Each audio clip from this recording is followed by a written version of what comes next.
Hey everybody, how you doing? This is the Mark Mo Show podcast. Thanks so much for listening in. This is the second season. We're now on episode 4, and alongside me today is the host of AK219, the host of Aiden Spelled the Right Way, my co-host for this show, Aiden Maloney. Aiden, how are you, man? Pretty fantastic. Awesome. Made some good food today, made some good content today, making some more good content today. So it's been a good day, you know? It is definitely a good day, and at least at the time of these recordings, typical spring here in the Midwest. We're in Valparaiso, Indiana, and we tend to get some pretty nasty storms around April, May, and June. And, very true. We had a nasty one last night. I guess it could have been worse, but it was pretty nasty, and we might get a little bit more tonight. So. Yeah, little leftovers. A little something with, little wind, a little lightning, a little rain. Could be fun. All that kind of good stuff. Well, we're crazy here in the Midwest, ladies and gentlemen. And we're know, weather nerds. We are weather nerds, and I know that this is listened to all over the globe. At least that's what the stats tell us. Shout out Curacao. I thank you for listening. Thanks for that blue Curacao. Was that a triple sec? It's just, yeah. I think it's a triple sec. It's an orange liqueur, right? Well, there's a blue liqueur and there's an orange one. But the blue Curacao is orange flavored, I thought. Is it? I thought so. Live research. You continue. Live research. You continue about the weather. I'm going to continue about the weather. At any rate, here in the United States, especially in the central part of the United States, this time of year, a lot of nasty thunderstorms and tornadoes and things like that. And there's a lot of us that get in pickup trucks and vans and go chase these things around, and it's pretty crazy stuff. But at any rate, even if we're home, like I've been a trained storm spotter before, and even if you're home and it's like, oh, the severe storm's coming, like I'll go watch it, and like other people, they go watch it because we want to see it. Yeah, exactly. And like in that movie Twister, like when she goes out and I'm like, ooh, that's real because we would all do it. Oh yeah. So it's kind of cool. But at any rate, yeah. So hopefully no tornadoes tonight. Yes, no tornadoes. Although it's one of those things where I always hope for no tornadoes because people's houses get destroyed, lives are lost, and it's devastating. But if it were to just rip through an open field or a forest or something, it's so cool to watch, Yeah. It's fascinating from a global standpoint that at any time, whether it's a hurricane, a tornado, a typhoon, any type of big weather event could just wipe everything out, And a Yellowstone, for instance, just kind of standing there idly. Yeah, it's just like, well, it's kind of the point I was bringing up last week of like take every day as a blessing type deal. Oh, sure. Because like you never know if a tornado is going to drop on your head. You don't control the clouds. No. Like the government does. I would really like to control the clouds. What a clown. By the way, yeah, man, but it's you never know. You never know. And I was able to use some of my storm spotter skills last year when there was a strong line of storms coming through the area. And I remember I'm looking at the map, and I'm kind of judging the wind, and I'm judging the storm as it's kind of approaching. Yeah. And I'm on my back deck, and I'm like, yeah, I think this is not good. Yeah, this is tornado and my vibe. Truck was parked right under this massive man. tree. And it's kind of where I always used to have it because, especially in the summertime when it's hot, you want shade. True. So I'd always park it there. Smart. And so I'm like, I think I'm going to move my car. And so I moved it close to this busy street that I'm just off of, kind of down by a gas station. So there's nothing there. Yeah. And I figured that, unless some just debris hit it, which you can't control right. I figured I'll at least move it away from big trees and stuff. So I moved it, and I watched the tornado out of my back window because I have no basement. Right. So I'm like, well, if I'm going down, I'm going to go down watching this thing. And so I remember watching it, and I remember looking at this back of the tree in the backyard, and like it was there, and then half of it wasn't there. And Oh, I'm my God. And like in a snap of a finger, I'm like, oh yeah, this isn't good. And like some other tree, and then I heard like a crash in the background, and I was like, but like a tornado, it was like bam, then it was done. Gone, right. Whereas like some of these straight line winds that come in with a storm, they can last for a bit. Right. Tornadoes Yeah. do not. You know, I mean, if they're big ones, they do, but the smaller ones are like there and then they're gone. Right.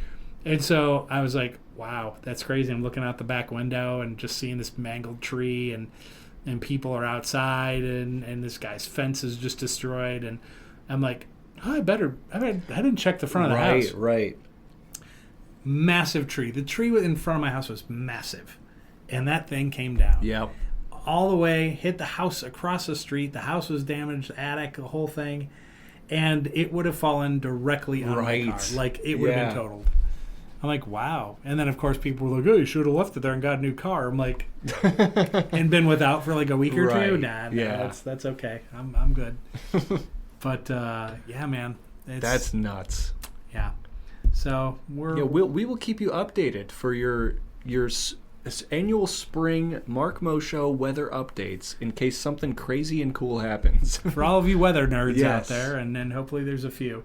But yeah, it's an interesting time of year, and I do enjoy weather. I think I would like to try a storm hunt, a chase, I guess. Yeah. I would like to try it once. Yeah, I would too. I would really like to do that. It seems neat. But I have to drive because, look, I am fully a graduate of the GTA 5 School of Driving, and I would feel much more comfortable behind the wheel in a situation like that because I'm going to be like, I'm going to get us out of here. Right, yeah. Because I know I have the skills to do so. As opposed to a helpless passenger. Yeah. Right, exactly. You don't have time to driver switch if you're in some a dire dude strait. Right, or some dude that's distracted and he's just like Mr. Weather and he's got laptops and he's looking and, oh, what's the dew point and blah, blah, blah. No, how about just drive? Right. Let me drive. You do your dew point. I'll do the driving. Right. And we'll be good. Exactly. Yeah. But I'd like to try it. I think it'd be fun. Yeah, I think so too. And before we get into the meat and potatoes, yes, I wish to confirm for everyone that has a short attention span, shout out Gen Z, we did mention blue curacao at some point. Yes. And it is in fact a sweet orange flavored liqueur, unique to the Caribbean island of Curacao. And hey, if any of you want to send us some, by all means, please feel free. We do accept gifts. We will not pay taxes on them, but we will accept them. Yeah, exactly. For sure. We'll even test them on the show if you send them in. No doubt. How's that for a deal? I think it's a fantastic This isn't deal. Contractually obligating us to do so, but it is, planting that seed for later. If our wonderful fans in Curacao say, hey, let's send these guys some stuff and they'll drink it on the air, we'll do it. Oh, we'll do it. I will get hammered. I would do that yesterday. On this podcast. Yeah. With all of your wonderful alcohol. I am happy to do so. And then, of course, whatever happens, happens. Exactly, yeah. At that point, the episode's in the Lord's hands. Indeed it is. Indeed it is. But just to let you know about our shows, we produce content weekly on all podcast platforms and YouTube. We also have some one-off interviews coming your way. I've been talking to a few people. So I'm going to try to line stuff up. I think I've got something at the end of the month with a guy who owns like an auto detailing place, but he like tricks cars out. Remember that show with Exhibit? Pimp My Ride. He pimps rides, and That's he does awesome. a great job of it. And so I can't wait to sit down with him. He is a fan of Celtic punk bands like I am.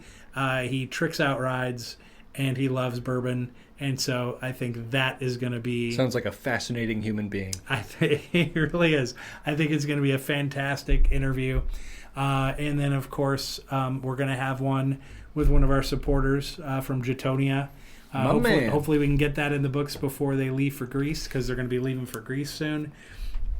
And then there's a couple more. So we're lining them up. We're definitely lining them up. So keep your ears and eyes peeled. No doubt, because they'll. If you listen to this podcast, we post the Mark Mo Show. We call it Fireside Chats. All our interviews are called that. So it just kind of separates them a little bit from our regular show. But as you go on the podcast or YouTube, whatever, It'll look just a little bit different, but you'll see it. It's called Fireside Chat, and those are interviews, and they're usually a lot of fun. Yes. And they're informative. Absolutely. So, definitely check those out. But at any rate, if you enjoy these shows, I do have a radio show on WVLP here in Valparaiso. It's called After Hours. It has Celtic Punk. It has alt rock. It's a good show. It is Tuesday nights at 9 p.m. Central Standard Time and Fridays at 4 p.m. Central Standard Time.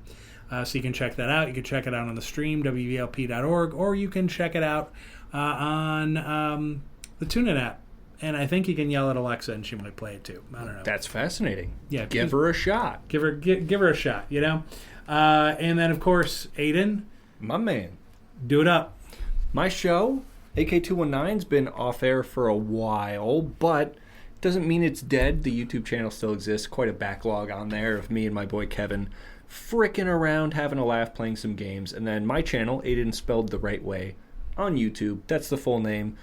It's just a lot of fun. I've been posting, I think, thrice weekly, pretty consistently. Yeah. Couple horror games, couple little fun bridge making games. It's just a grand old time. And we do have a Patreon too, if you're interested. It's patreon.com/AK219. Skip all the stuff with Kevin's feet. Yeah, there was that whole era of Kevin's feet. Yeah, for a while. Yeah, he didn't find that very profitable. It wasn't very profitable, and we lost everything. Yeah. But you know what? Once you hit rock bottom, there's only one way to go. That's right. And we chose... Check out. Yeah. I was about to say we chose to go laterally. Yeah, laterally? Yeah. Nah, check out. But at any rate, yeah, check all of Aiden's stuff out. It's really great. There's also something on Aiden Spelled the Right Way where we did this was actually, to call it a vodcast, where we did the Towns at Times that Time Forgot. Yeah, almost a vlog, if you will. A vlog. Sure. That probably makes more sense. And so the first one got a lot of views and a lot of interest. People thought it was kind of neat. As a matter of fact, we had a comment from one of our other shows, some guy in California. Thanks for listening in, by the way. My man. He was listening in and said, hey, if you come to California, gave us a spot to come to California to look at some old, dilapidated, old towns and all that kind of stuff. So we want to get that going again. And by all means, if you're, and let's be honest, it's going to have to be the United States for our means currently and how we would do it. But if there's a place you would love for us to check out, hit us up, especially if it's within a day's drive or something. It's definitely something we can consider. And if it's further away, obviously it might be further down the road for us, but we'll keep it in mind. Absolutely. For sure. So unless you wanted to, as a lovely listener, fund our next... If you want to fund us coming out. Towns that Time Forgot. You got some bunk beds somewhere in your crib, right. And we get to sleep over and... Hit us up. Cause havoc. And I'm kind of a low-level menace, so you should know that going in, but it usually provides fun. So you kind of have that going for you. Pros and pros. Pros and pros, absolutely. So... Look, not to steal the thunder from one of Aiden's bits, but, ladies and gentlemen, while you were sleeping, whoa, how about that? A new bill is being introduced by Utah Senator Mike Lee. He's a Republican. That's all right. We would create a federal ban on pornography by redefining what qualifies as obscene under the law. Okay. The legislation, called the Interstate Obscenity Definition Act, IOTA, seeks to modernize the standard for prosecuting explicit content online, replacing a decades-old test established by the Supreme Court. If passed, IOTA could dramatically change how sexual content is treated under federal law, especially in online spaces. The bill proposes stripping the intent requirement from the current Communications Act of 1934, meaning individuals could face prosecution for sharing or hosting content deemed to be sexually explicit or lacking serious literary, artistic, political, or scientific value. The bill, introduced on Thursday, is co-sponsored by Illinois Representative Mary Miller, another Republican, and represents the third attempt by Lee to pass such legislation since 2022. That's nuts. The legislation would revise the obscenity standard that authorities have used since the Supreme Court's 1973 Miller v. California decision, which critics say is outdated and difficult to enforce, especially in the digital age. The Miller test, named after the 1973 decision, currently includes 3 criteria: whether the average person could find the work appeals to prurient interest, whether it depicts sexual conduct in an offensive way, and whether it lacks value. In place of that test, the new bill's definition of obscenity would now include any content that appeals to the prurient interest in nudity, sex, or excretion, and depicts, describes, or represents actual or simulated sexual acts with the objective intent to arouse. If passed, the bill would pave the way for the prosecution of obscene content disseminated across state lines or from foreign countries, and open the door to federal restrictions or bans regarding online pornography. It would broaden what kinds of explicit content may be considered a federal crime, potentially criminalizing large amounts of adult content, including consensual expressions of sexuality.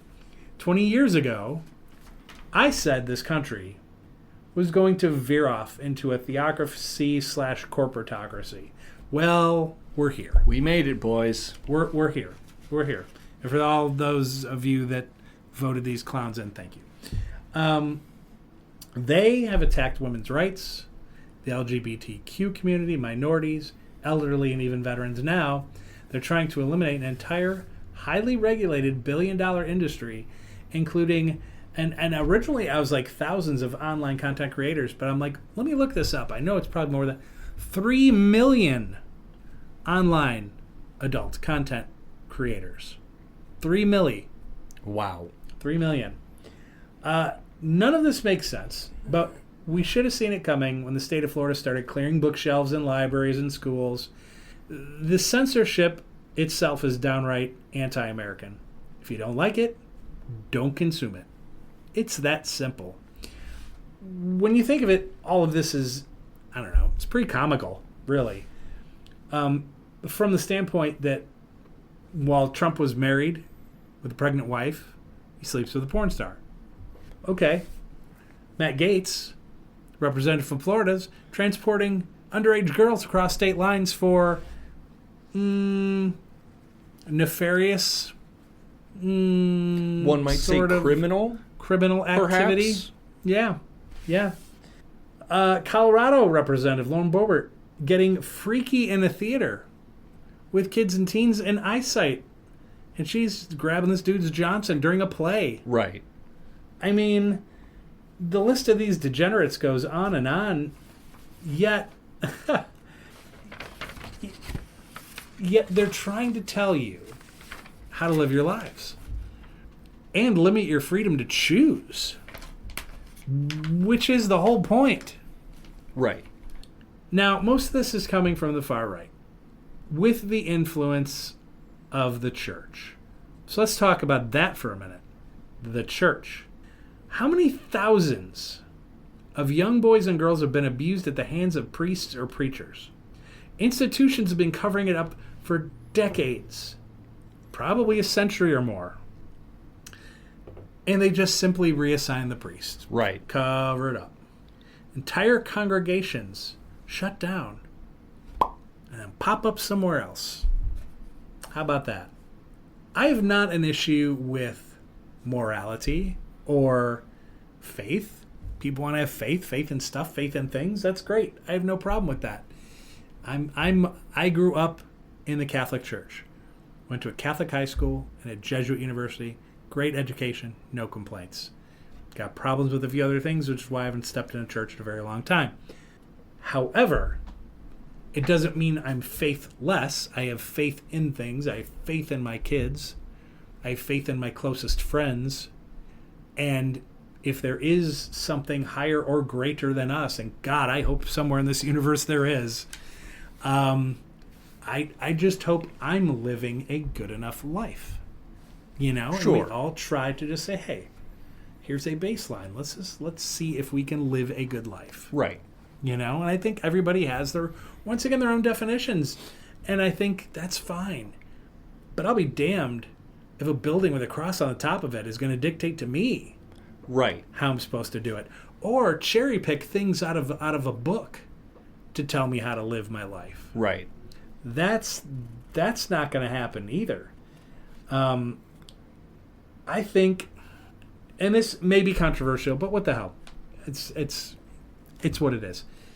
But religion, or more specifically, we'll just call it the church, right, should be the item on the chopping block and not adult entertainment.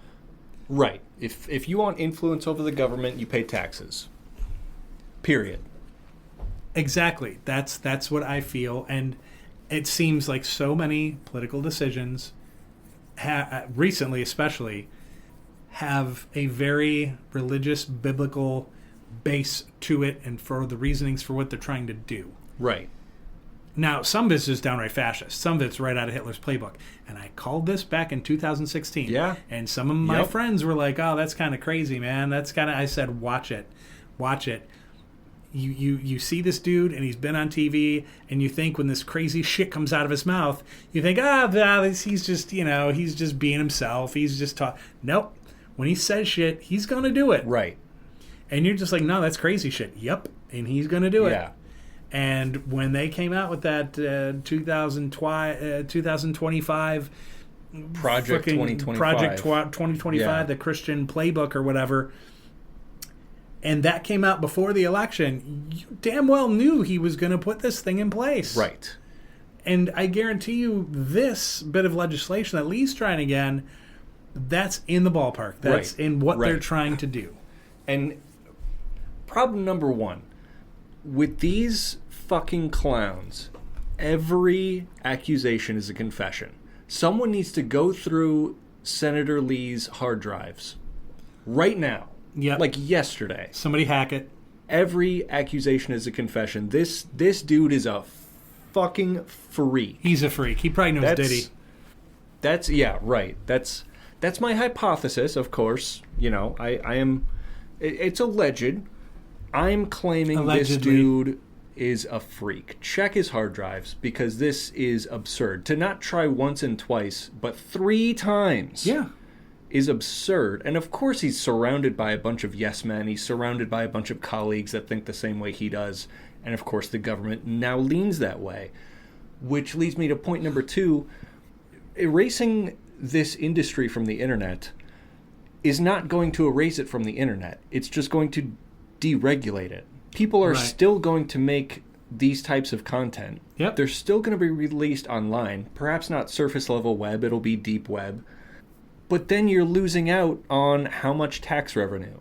And these performers and actors, if you will, are missing out on the safety of it being a regulated industry. Correct. Which means you're endangering millions of American workers for what? To say, oh, we're doing the Lord's work. No, you're not. No. If you were doing the Lord's work, you would find every preacher and pastor that is doing the most heinous shit to children. That's top priority. Yeah, it should be. That is top priority. Yeah, and the word obscene, let's just talk about that for a hot second. That's subjective. That is absolutely subjective. That someone might go, wow, let's just throw something out there. Let's say a Playboy centerfold, right? So she's in there, she's showing her bits, but there's nothing X-rated about that. She's out there, she's showing her bits, she's in whatever month. And one of these preachers could go, oh my God, that's obscene. And someone else could go, I think it's art. Right. I think it's art. There's a photographer and she's modeling and it's art. And so it's subjective. So how are you going to sit there and be like, oh, we need to define it? You can't. What do you mean you want to define it? What's obscene to you might not be obscene to me. That's the same thing for books and movies and everything. Music. I mean, I lived through the time when there were a rash of suicides, right? And quite frankly, that had to do with boomer parents and the kids, and they're struggling, and we weren't going to live their lives. Right. But we were under an immense amount of pressure. And then once both parents started working, and there's key latch kids, which started with Gen X, there was a lot of pressure on us to start living as adults at a much younger age. And there was a lot of pressure, and it was tough for kids. And so a lot of kids did commit suicide. But a lot of kids listened to heavy metal because heavy metal spoke to them. Sure. And talked about dark shit. And it's like, yep, I feel like that. And of course, what did Congress try to do? They tried to blame heavy metal. Right. But the problem is, people like Dee Snider and Rob Halford are incredibly intelligent. Right. Just because they sing heavy metal, don't be like, oh, they're drugged out, potted out idiots. Nope. I got news for you. Yeah. Listen to Iron Maiden songs that sing about shit you don't even know about. Right. So I love the fact that they went, and Tipper Gore was one of the people that was trying to get stickers on every damn album, and they showed up and just kicked their ass. Right. And it's the same thing. It's just censorship, period. Yes. End of story. I always say, look, you don't like it, don't watch it. Right. If you are a parent and you don't want your kids to consume it and they are under the age of 18, you, as a parent, can go, hey, get that shit off. I don't want you to consume it. But once that kid's 18, they can throw up deuces and be like, fuck you. Right. I'm going to watch what I want to watch. Yeah. That's the way it should be. It's the way it's been. Right. And they're trying to change the game. Right. And it circles exactly back around to the fact that these ghouls, every accusation is a confession. Yes. Right? Yes.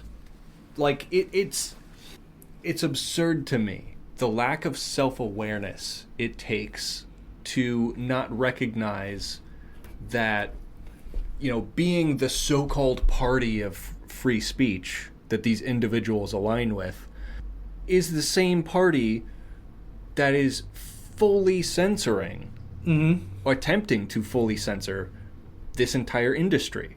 They're the ones who have threatened news outlets if they dare negatively cover the president. Yeah. They are exclusively the party of censorship, and yet have the gall, the audacity, if you will, to we're the party of free speech. Like, the only reason you say that is because you racist cunts can't go out into the street and say the N-word. That's why you claim to be the party of free speech. You are the party of censorship. You're just racist and fucking stupid.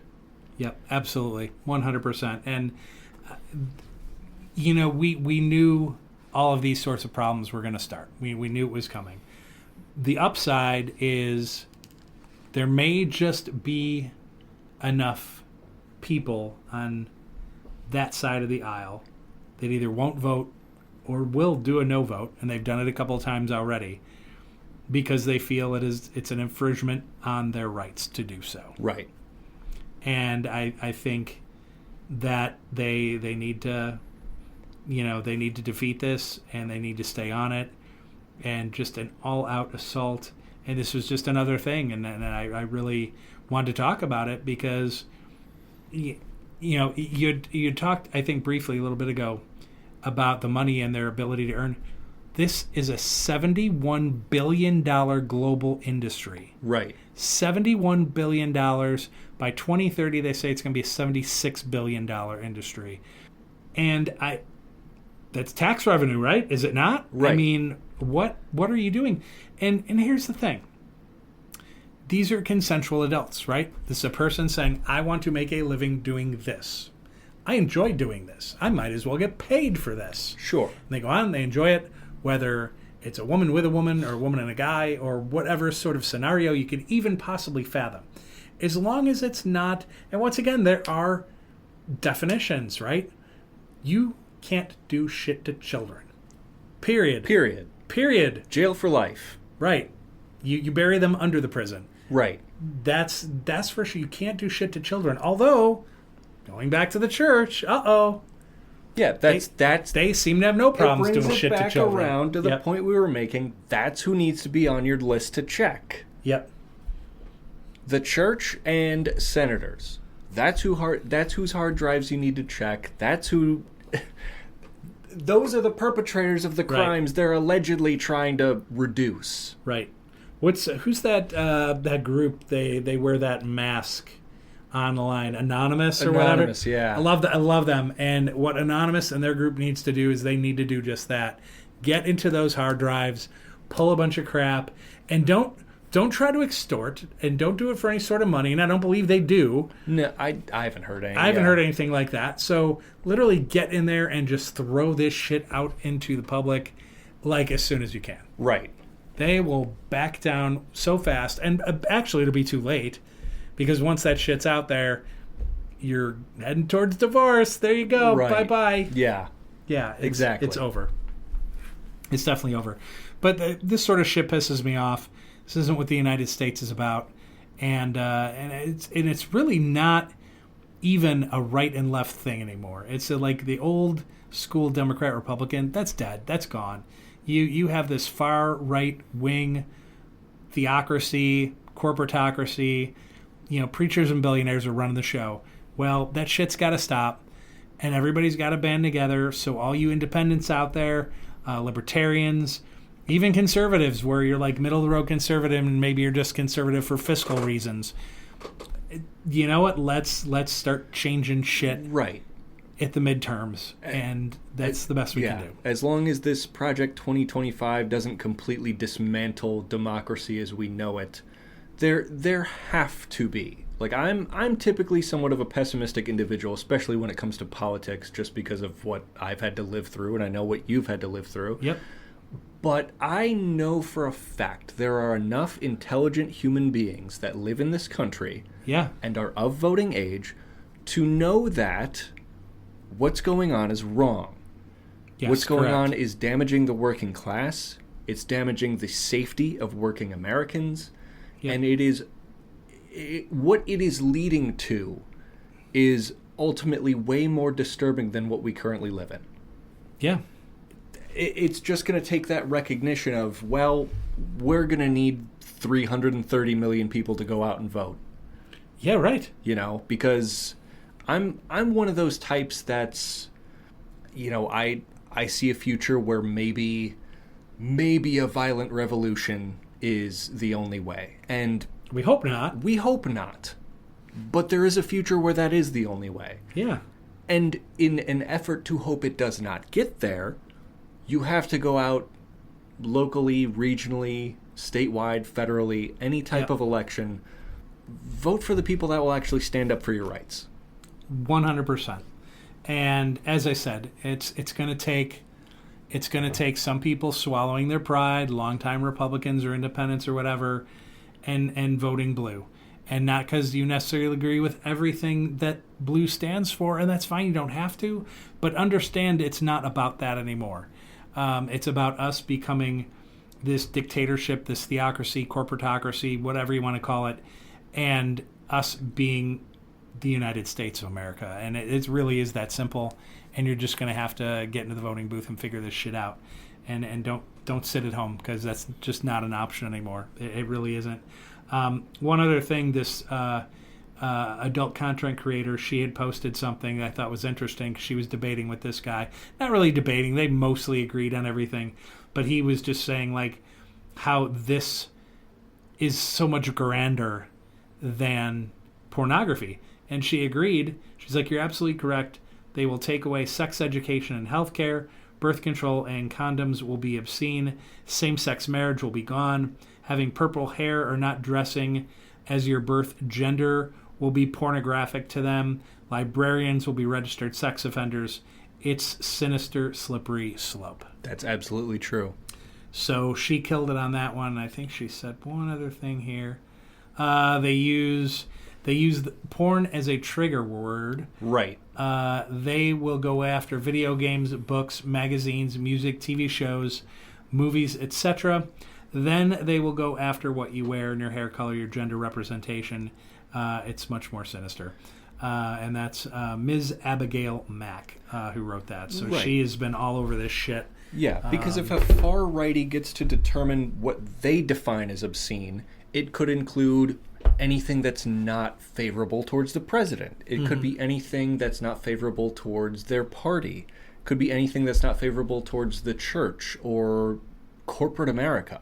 Could be defined as obscene under this fucking stupid law. Yeah. Oh, yeah, for sure. Slippery slope is an understatement, in my opinion. Yeah. Oh, yeah, for sure.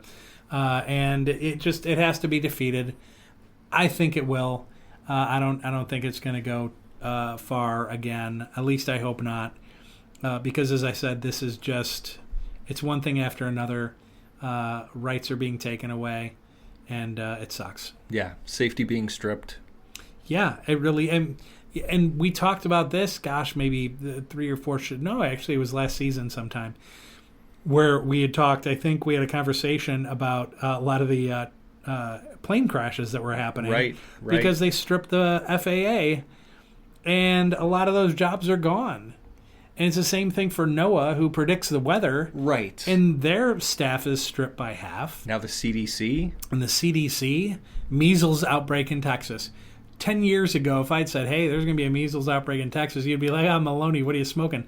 Right. Oh, there's been a vaccine for that forever. Right. Correct. Right. There's a way to prevent this from ever happening, and these ghouls, I mention again, are trying to find a treatment because a treatment is more profitable than a prevention. Correct. Period. Yep.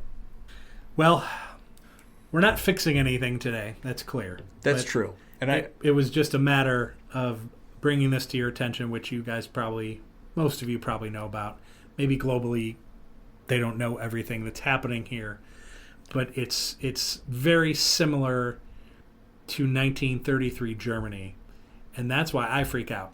I went to a Jesuit university, Loyola University of Chicago. I studied history with a focus on that period of time. Right. And when I made that comparison in 2016, I was able to read the tea leaves. I'm like, I don't like what's coming. Too much is aligning. Yeah, it really was. And it's happening. And unless the other party can stand up and fight and eventually win the House and the Senate this next time out, it's done. Right. It's done. Yeah. So they and it goes far beyond just winning. You have not only to win, but win and then start prosecuting. Right. You have to do it. Because these are criminals committing crimes. Yeah. How many other people get found? 32 counts, felony counts? 34. 34, and you just get to walk around? What kind of bullshit is that? And become president. Yeah. Yep. Yeah. People get 10 years for having a couple grams of marijuana. Right. You have 34 felonies. That's all right. 0 jail time. 0 jail time. Oh, and you're president now. Yep. America. America. Fuck yeah. God. Well, as we talked about faith, I have faith in things. I'm starting to lose my faith in this country. I haven't lost it, but I'm losing it. And I feel like I'm one step ahead of you. I know you are. I know you are. You're very apathetic in terms of Americana, and I get it. But it's disappointing. It's disheartening. That it is. It's to the point where I'm going to get, when I'm able to do it, I'm going to get my passport back, and I'm going to get to Ireland, and I'm going to start my paperwork and my process to get dual citizenship. Because if this thing goes the way it looks like it's going, I'm getting the hell out of here. Gots to skedaddle. Gots to skedaddle. And I will go, and I will get there, and I'll set up shop, and I will tell any of my kids, you guys want to come? Now's the time. Right. Sleep on my floor till you guys get here to figure it out. Yeah. Because that would be a better situation than trying to make this work, whatever this is or is going to be. Canada, Ireland, Scandinavia, Germany. Yeah. A lot of better options. Well, that's out the there. thing about Europe is you get the European passport. I have a friend. She was a professor at Stanford. What's up, T? She got her Polish passport, or not her passport, citizenship. Yeah. And her husband got his Irish citizenship. They can live and work anywhere in Europe. Anywhere. Wow. Must be nice to have that kind of neighborship. Right. With your fellow countries. It's a European community. Yeah. And, they don't always agree, and they have soccer fights and all kinds of crazy stuff. But all in all, they get it, and they're in it. Yeah. And they're pretty much aligned. And I love that. She told me all about it. I was like, that sounds pretty amazing. Yeah. Now, Am I too old to learn another language? Maybe not. I learned enough Spanish. Could I go to Spain maybe and España and make it work? I possibly could. Or just Ireland or England, because we could obviously communicate much better there. Sure. But at any rate, it's on the table. Yeah, it's on the table. It's disappointing that it's on the table, but it is. Yep. So in the meantime, fight. I encourage everybody to do so. From everything from municipal, local stuff on up. Fight. We've been doing that here in Valpo. I'm proud to say I've been one of the people fighting, and we told them to take their data center and fuck off, and they've done it so far, but now they're trying another place over by this town called Wheeler. They just had a huge meeting there. I think they're going to knock that one out too. Even though there are a couple plants in the crowd, they're like, well, it has its benefits. Yeah, F off. We don't. How much do they pay you to say that again? Right. There were plants, I guarantee it. So they're trying to get one here, but we beat that. And then the mayor was trying to kind of slide this big park expansion in by knocking down these buildings full of vibrant businesses, bar, restaurant, a great cafe, Italian, I don't want to say retail bistro, storefront, but a little storefront where you could get breads and wines and pastas and things like that. Great. And it's in a historical building with apartments up above. And the building is in fantastic shape, and it's over 100 years old. So it should have, if I was the owner, I'd go get historical designation. Right. And then they couldn't fuck with me anymore. Yeah. That's what he needs to do. But they just tried to use eminent domain. Right. To do this. Yeah. We talked about that recently. We talked about that. That was on a show as well. You can kind of filter back on that. But, hey, sorry to say, did I print off a bunch of flyers and I walk all over downtown going every business? And every business owner, whether they were right or left, they were all like, yep, I don't know what this is, but this is anti-small business, and this is kind of what this community, it's what all small to mid-sized communities in this country are about. Right. It's small business. And that was the biggest FU to small business in a long time. Proud to say we beat that too. Good. They had to shelve it, so F them, and we're going to keep on fighting. Damn right. No matter what it takes. So you do that on the municipal level. Wherever you're at, you can do it. Even if you're in Chicago, you're LA, New York, or wherever you're at, you can do it. Get involved. You don't have to have a lot of money or even a lot of time. When you do have your time, just figure out how to do it. Just be like, oh, there's this thing I read about. This is really pissing me off. Talk to some people. It's what the Facebook and Instagram's supposed to be for, social networking. Use it for what it's really for. Right. And make your connections and be part of this thing. Because we're all going to have to do our part to stave off this Reichstag shit that's coming. Right. Because I'm done. Yep. I'm done with it. I'm fired up, as I'm sure many of you folks out there can tell. Damn right. But we'll keep fighting, and in the meantime, we're going to play a little music, and we'll take the temperature down a little bit. We'll take it down. I know sometimes these get a little heated. We're gonna become so cool. They should call us the Febreze the Brothers. Febreze Brothers. And when fresh start. Fresh start. And we are enjoying a beverage here. Doesn't have any cucumber in it. But if it did, it would accent it in such a way. All right, we're out of here. Enjoy the music. We'll be back in a minute.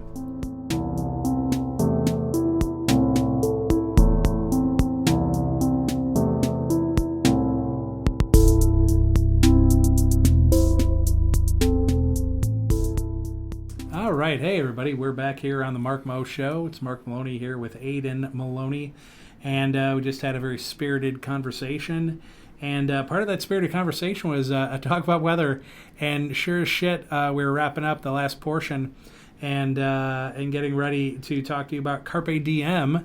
And we got these notices on our phone, a severe weather outlook. The emergency alert system. It clued us into a dust storm. Now, I've been in a dust storm before. They're scary as shit, man.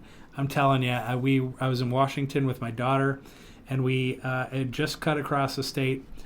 When we entered the state, there were wildfires. So classic Washington. My man. So there are wildfires. And where's the wildfire? We had to get gas. So we're in a gas station getting gas in our truck and our car. And there was like this propane company or whatever. And then this smoke. And I'm like, Al, we need to get the fuck out of here. We are going to blow up, dude. This is not good at all. Hell. I didn't see any fire trucks. I'm like, we're getting out of here.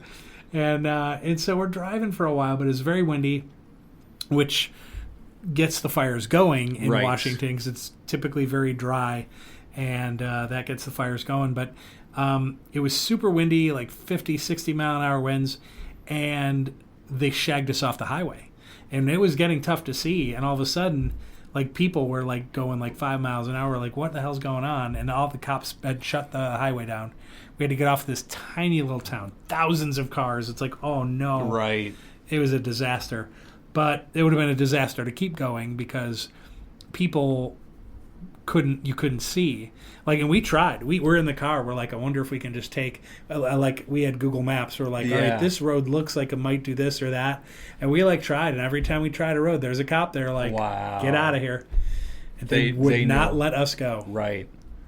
Well, I guess they knew best, you know? Yeah, for sure. That is not something to play with. So apparently that's something's going on here now. They're warning us that there's a dust storm. That's kind of fun. For anyone wondering, if you got an emergency alert on your phone and you're in the region, you're probably thinking, hey, I got that last night. Well, it's last night for us. Yeah. So that's just when we record. So this is happening right now for us. Right now, we're looking out the window. It looks very gray, brownish in the sky, so I'm guessing that's the dust. Oh, yeah. So if anything crazy happens, let us know.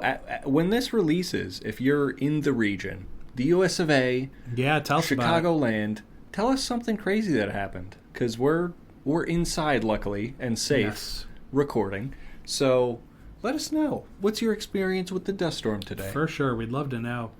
But let's get to these Carpe DMs. People send us their DMs, and we read them on air. And if you have a question, we might answer it. Maybe, perhaps. We're not obligated to by law. But we usually do. Yeah, damn right. So I'll start mine this week. Go ahead. And I got one from @FreeMyWillie. Oh, okay. And perfect timing. What is with this BS legislation, man? My girl is a content creator, and I film and produce her content. We make 6 figures a year in this industry, WTF. Must be nice, brother. Yeah, well, must be nice. For now. Unless their livelihood gets taken away. That's true.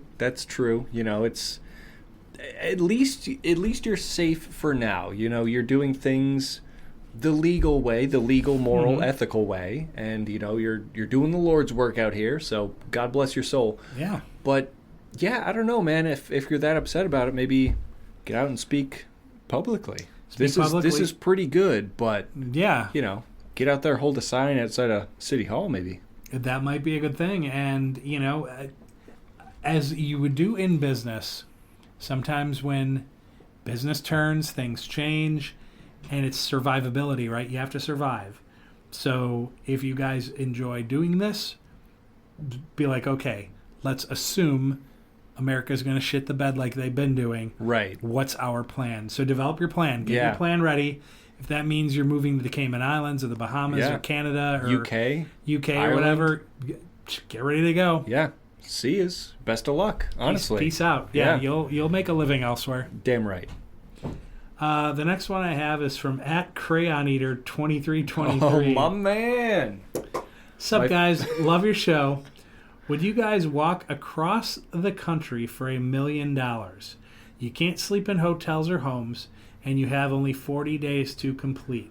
Whoa. If you're late, you get nothing. Up for the challenge? 40 days. 40 days. 40 days to complete this challenge of walking across the United States. Do we need to do quick math here? I was about to look up the width of the U.S. mainland, because if they're talking walking from, like, the northern part of Maine to the furthest part of Guam, that's not possible. It's not possible. That's not possible. Let's assume he means like New York to L.A. Let's make that assumption. Yeah. So the width of the contiguous United States is approximately 2,800 miles. Okay. 2,800 miles, and then figure out how fast humans walk. Even at a relatively brisk pace. What are we talking, 3-4 miles an hour? Right, because once you surpass 5, you might be light jogging. It's possible. So if you take 2,800 miles divided by, let's say... Well, 40 days, how many miles in a day would you have to do? Exhaustion will set in. So you're talking 3 miles an hour walking. Okay. So, yikes. I don't know. So 2,800 miles by 3 miles an hour is 933 hours at that pace. Okay. But then you have to add on the fact you're going to be sleeping 8 hours a day. At least. So you have to... Using the bathroom. Right. Grabbing something to eat. You have to divide that by 0.66 indefinite, because a third of your day is being lost.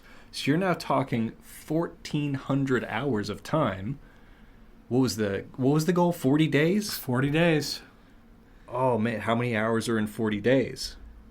That's the question. Well, you can't do 24 because we already assume you're going to be sleeping and stuff like that. So you'd have I already did the calculation for that. So 40 days times 24 hours, 960 hours. And at the pace we just set, we were talking 12 to 1,400. Oh, no. So that's not doable unless you're at a light jog. Right. I don't think it's not possible. No.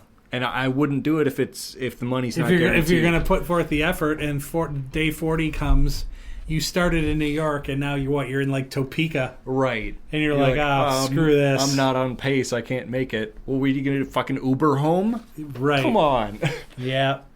I think... I don't know. Yeah. I will pass on your challenge, but that... it is an offer. It's fun mental math on that one. For sure. Yeah. Yeah, I don't... If somebody said you have the whole summer to do it... Sure. Yeah, if you give me 2 months... That seems doable. Right. 2 months is a challenge. If you gave the whole summer, you gave 3 months, that's doable. You would just have to commit yourself, like literally quit your job, figure out your, car and all your material possessions, but you get $1 million, that's doable in 3 months. I think so. I think people have done it. I think people have walked across the country. I'm sure you'd have to figure out the logistics of like, where are your rest stops where you can get food, use the restroom legally, I guess. Right. Agua, remarkably important. Yeah. And you're not allowed to sleep indoors anywhere. Well, no, he just said hotels and homes. So things like that. So what are you going to do? Stop at a bus station and crash on a chair there, or an airport, or... What are you going to buy, like one of those Waymo automated taxis and just like buy it to sleep in it? I don't know if that's legal. Public libraries? Yeah. I mean... Even those close. Right. Yeah. So maybe sleeping outside. Yeah, es difícil. That challenge. Ooh. I'll pass, but I like... Bravo on that. Yeah. That was a good... I like where your brain's at. No doubt. At Zippo for Zippy... Can I smoke anywhere these days? Oh, man. I love Swishers, and I smoke a cigar every Sunday night with a glass of bourbon. What is your go-to stogie and or bourbon? Good man, good man. A Swisher probably wouldn't be on the list, but I do appreciate where your head's at, because that's just economical these days. Right, the Swisher, that's probably just something you just pick up for whatever. But like the stogie with the bourbon thing, I'm sure... Yeah, you're not having a Swisher. A Swisher with your bourbon. Right. But, if you're looking for a little taste of tobacco, a little nick, that's, for $1, you can't really do better.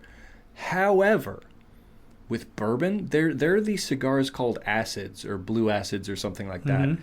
And the tobacco quality is pretty nice on them. I think they're Nicaraguan. Okay. Or Ecuadorian, something like that, in that region of, I think, Central America. And... They've got, on the wrapper, I think it's the wrapper, they've got like a tinge of sweetness to it.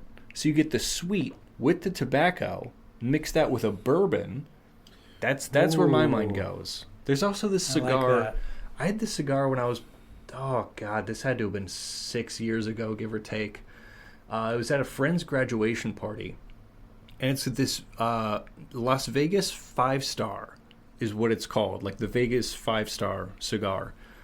I don't know what leaf they put in there or what coating they put on the wrapper, it tasted like chocolate. Oh my God. It was smooth, the flavor of tobacco, but it tasted like chocolate. And I'm like, oh my goodness. This could be a problem. That's a good problem to have. No doubt. So that, I mean, granted, you'd have to find a bourbon that pairs with the flavor of chocolate. Oh, sure. That's the two ideas that come to my mind. Yeah, that's good. I'm old school in that, in like your Arturo Fuentes. I like those. Monte Cristos are great. Romeo y Julieta and Cohiba. Shows how little I know about cigars that I mentioned a couple of cheap ones. Yeah, those are all. If I'm gonna have a night, just myself with a glass or a couple friends, that's the shit right there. Do you recall? Because you've told me the story of one of your recent trips to Vegas, and you mentioned you were able to purchase Cubanos. I did. Out of a restroom. Do you remember which brand? I don't. Oh, I don't. Shucks. Because I was going to ask what the brand was. Dude, I was probably 4 or 5 gin and tonics in at that point, and I had been day drinking anyway. So by that time, I just remember that I got one. I didn't remember what the brand was. But I remember like it was very flavorful, but it was like smooth too. Sure. Oh, man. What a good night that was. Just good memories. Hanging out with some Arab dude with a Lamborghini, and we're just drinking gin and tonics and smoking cigars and driving his car around. I remember the first time you told me that story, and you were like, "Yep, felt like $1 million." Oh yeah. I'm like, "Shit, it sounds like $1 million story." even just for a few moments, man. It was pretty sweet. Yeah, but that's what I do there. Is in terms of bourbon, I would I'd say Buffalo Trace is kind of the standard. At least for me. It's a pretty high standard, too. I do like Buffalo. I think it's unallocated, too, I believe. Yes, I believe you're right.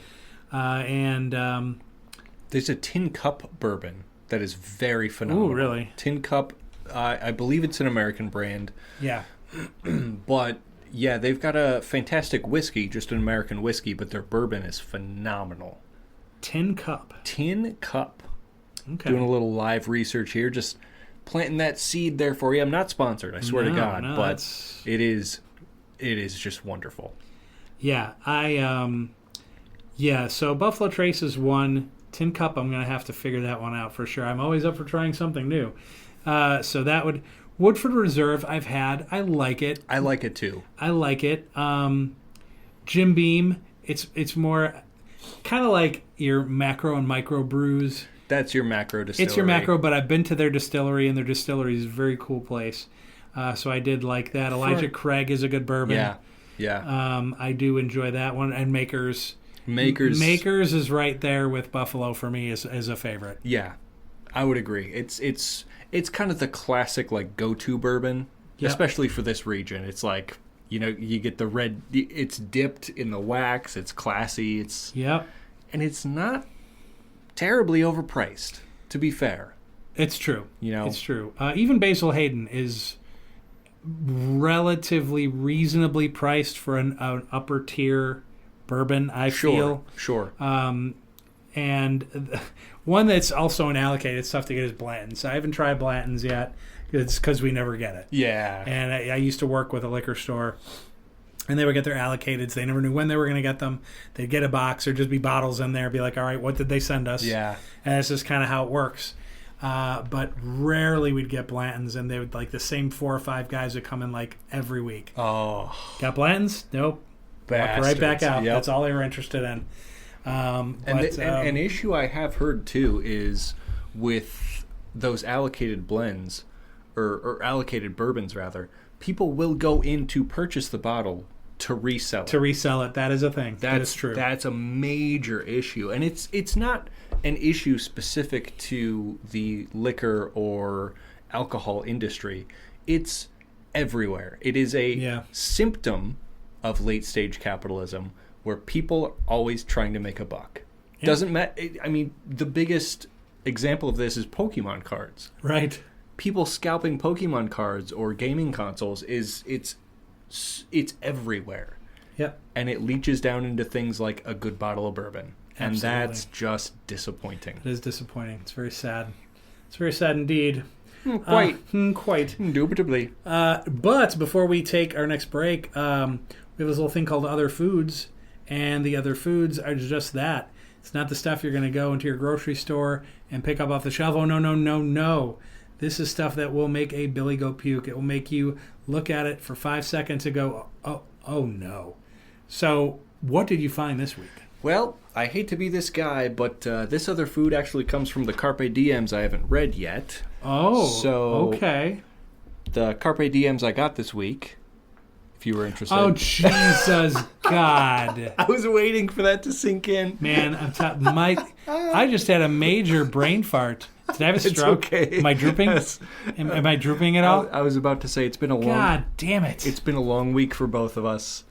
We both work full time, excruciating jobs, laborious mentally. It wasn't a full on Bruce Bixby moment. That's true, but it was damn close. It was damn close to a Bruce Bixby. Aiden, what DMs Yes. do you have for us? Fuck. I was about. God Almighty! I was about to compliment your clean segue, but I was like, wait a minute. Yeah, well, I shit on that. That's all right. You're welcome. I got a DM here from @DJ asking, what are some songs you never get tired of? Okay. So, like, I guess, like, the amount of times I hear it and never get tired of it, I would have to put, like, When I Come Around by Green Day. Okay. That's got to be up there. It's very catchy. Oh, yeah. I mean, there's a lot, and I know recency bias plays into selections like this, but When I Come Around by Green Day, I would say The Red by Chevelle is like that hi-fi grungy type of metal that I'm really into. There's a lot of Irish music that I could just listen to all the time. Flogging Molly, Dropkick Murphys, that I never get tired of. But for some reason, I only listen to in the month of March. That's going to change. I'll listen to that. True. Listen to that year round. So You can listen to that on After Hours. yes, absolutely. I would say Not Like Us by Kendrick Lamar, but that has kind of been overplayed. That's not Kendrick Lamar's fault. That's, of course, the radio trying to capitalize on a popular song. But there are other Kendrick Lamar songs I don't get tired of. Count Me Out, Silent Hill, Euphoria, DNA, TV Off, Hey Now, Like That, but that's a collab with Future and Metro Boomin. There's a lot of songs I really don't get tired of necessarily. But, you know, as the professionals say, all good things in moderation, you know? In order to not get tired of something, don't do it all the time. Right. That's true. That's very true. Yeah, I'm not sure what would qualify for me. I don't know if it would necessarily be a song, be more like a band. Sure. So like Iron Maiden songs never get old to me. Billy Joel never gets old to me. Oh, good one. Yeah. So those are like two. I can listen to them whenever. Right. You know, that's not a problem. But I don't think I have a song per se, but definitely those two groups for sure. Yeah, I would agree with that. My boy Hambone asking, if your thumbs were nozzles, what liquid would you choose to dispense from them? Being once chosen, they cannot change. So if I had two permanent nozzles attached to me, being my thumbs, what liquids would I choose to be dispensed from them? One of them I think would be unleaded gasoline. And just stick it right in your tank? Stick it right in my tank. That's funny. That's going to save me thousands of dollars a year. Yeah, it would. So I'm going to choose one thumb to be unleaded gasoline of a nice quality octane, I would say. The other thumb, I'll go an underdog here. Okay. The other thumb, I'm going to say fresh, clean drinking water. Wow. Because since the world is heading to shit, I figure, you know, people always say, oh, the next big war is going to be about water. Well, I'm not sure about that, but I know water is an issue going forward. I want a thumb that's able to dispense potable drinking water at a moment's notice. It also means I don't have to ever buy a water bottle again. That's funny. So I'm talking unleaded in one thumb, water in the other thumb. Hopefully I do not ever suck the wrong thumb. Oh, yeah, yeah, for sure. That's my thumbs. Or put water in your gas tank. Shit, right. Boy, oh boy. I would say beer out of... Ooh, what kind, though? Probably PBR High Life. Oh, there you go. Just as a standard, I would do that. The Peeber thumb. The Peeber thumb. Yeah. And then out of the other thumb would probably be Makers. Ooh, yeah. And just alternate and just at a moment's notice be like, today sucks, let's get hammered. Trying to get fucked up. Yeah. Yep. Absolutely. So, I think those two thumbs then become a way of solving problems because alcohol is a solution. That it is, my man. Scientific of you. I took chemistry. Scientific of you. Yeah, thank you. You could also monopolize on that, being the magician bartender. Oh, I could do that. You want Makers? Just do a little thumbs down into this cup. Oh, Makers out of nowhere. I love it. They could be a moneymaker. Damn right. That's what I'm saying. I dig it. Pros and pros. Pros and pros, baby. That's what it's all about. The final Carpe Diem before we finally get to the other foods that was mentioned a moment ago. Death checked in. Oh. The death. The death. Okay. Asking, if I offer you $100,000, I offer you $100,000 if I tell you your death date, but withhold the year. Do you accept? Death date. Death date. So death would come up to you and be like, hey, May 14th is your death date. You don't get to know what year it is. Do you accept knowing your death date for $100,000, withholding what year it happens in? That's some pretty heinous knowledge to be bestowed with. Yeah. But $100,000 is a pretty nice amount of money for right now. Yeah. Is the way I take it. I think I would. I'm first of all, $100,000 is pretty fucking nice. Yeah. Period. Full stop. It would solve a lot of my current problems, in fact. Yeah. Secondly, not to be terribly morbid, but I am pretty comfortable with the idea of death.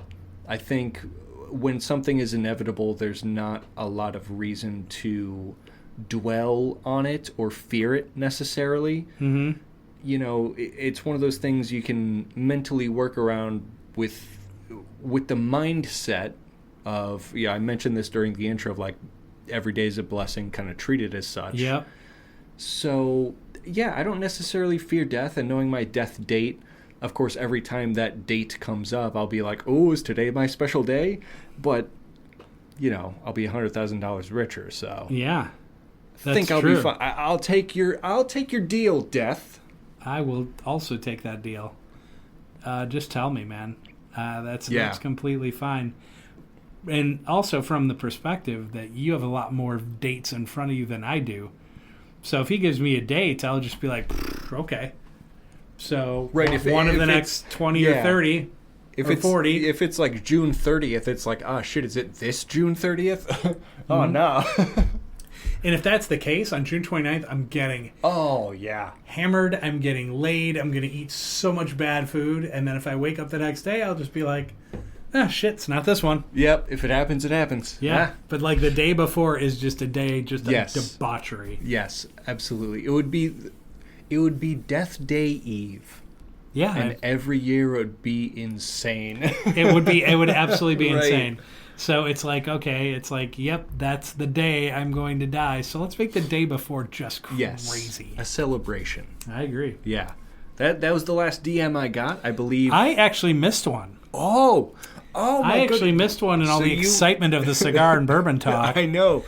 So you missed I'm just your fucking DM. Up this show badly. No, you're adding character. Oh, is that what it is? Yes. Good God. Yes. These people are like, this guy's a real pro. Silver linings here, Father. Oh, my God. Well, if anything, people are probably laughing. So good on you. Oh, hopefully God. you are. Okay. The one I missed. The final DM. And it's a shame, really. At Stoner Stanley 420. How could we miss Stoner Stan? That's what I'm saying. Holy. All right, here's what Stoner's got to say. Momo and Alan in my head again. Okay. You never stop in my head. Why? Do you guys even sleep? How do I get Kevin to shut up? Well, if you're having... There's a lot to unpack there. Yeah, that is a lot to unpack. This seems like it would be better told to a therapist, which I am not a licensed therapist, but my unprofessional advice to you is just continue listening to the Mark Moe Show, preferably on repeat in your waking and sleeping life, because it seems it's doing you wonders. As far as Kevin being able to get him to shut up, I would just say take him out of your trunk. That would be, I was about to go there. I'd be like, well, if you let him out of the trunk, you're probably going to shut up. Right. Wow. My man Stan. Yeah, I guarantee you he's got those earbuds in, and like we're on a loop. I'm pretty sure that's what's going on. He's probably so high, he listens to like 15 seconds of the show, forgets what happens, hits the back 15 seconds, listens to it again, forgets what happens. That's why we're always in his head. I think so. Because you ever like read a book and you're reading it, but it doesn't commit to memory, so you're like, oh shit, I missed this paragraph, I have to go back up to the top? Yeah. That does happen. But for him, it's this entire show, and it's on a 15-second loop for him. It's like Groundhog's Day. Yeah, exactly. But it's just the Mark Moe Show. So I would just say keep listening. It seems to do wonders for your health. Yeah, keep listening, Stoner. And if you have any other DMs, please send them our way, ladies and gentlemen. We would greatly appreciate it. And now, drum roll, the please. other foods. Now, I'm going to shut up. Aiden, other foods. What do you got? Makes a billy goat puke. Oh, God. This comes from my favorite website of all time, the Disgusting Food Museum. Ooh.